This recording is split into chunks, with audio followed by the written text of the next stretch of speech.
G Pro X Superlight is the king of symmetrical mouse and its shape is one of the most iconic. But in terms of ergonomic shape, there's this one shape that most of the mouse brands get their inspiration from, and it even made Pulsar popular because of this shape, the king of all ergonomic mice, the Zowie EC2. Before G Pro X Superlight, EC2 used to dominate every pro scene. I can't blame them for using it because at its time it was the best performing mice available. Let's see if Zowie EC2 still holds up to today's standard.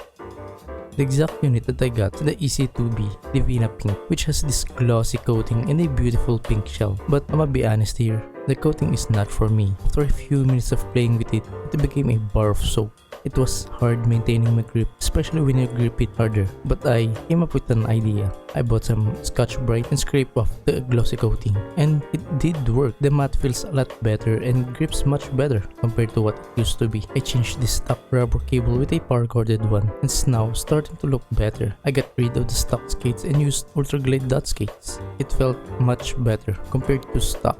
But there's one thing I can't change. Even after some slight modification, the weight.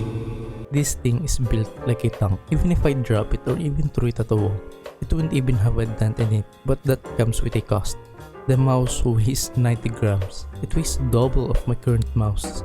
Playing this with fast-paced shooters like Overwatch made me feel like I'm using a brick for a mouse. If I use this for more than a day, my arms would look like quagmire with how heavy this thing is. But putting the weights aside, let's talk about the performance. It uses Pixar 3360 with 1000Hz of polling rate and 4 stages of DPI up to 3200. The sensor felt okay, there's no spinouts or any sensor issues. The stock clicks are good, but changing it to one of blue shell pink dots made it more tactile and responsive. The side buttons also use mechanical switches, but it still has some pre-travel and post-travel due to how it's positioned. But the worst thing the Zowie has ever implemented is their scroll wheel. Nothing has made me insane like how the EC2-B scroll wheel feels.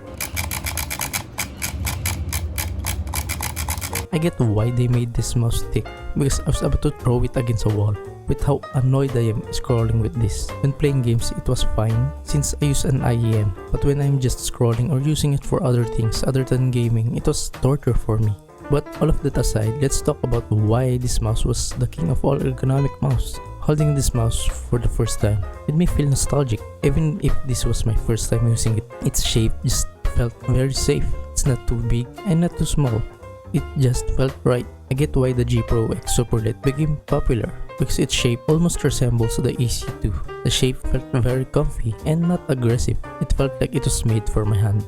Though playing CS2 with this mouse is a different story. The weight really complements the slow pace of CS2, where you needed more precise micro adjustment. And with all of that, does EC2 hold up to today's standard? Well, the shape's the only thing that I like about the Zowie mice. They are completely at a different level in terms of creating original shape.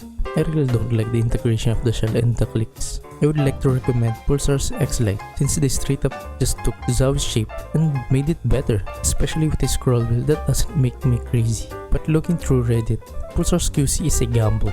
So just copy me and buy OP18K and this is the real endgame. If you're still watching until this point of the video, I just want to thank you for watching all the way through, and I hope to see you on to the next one.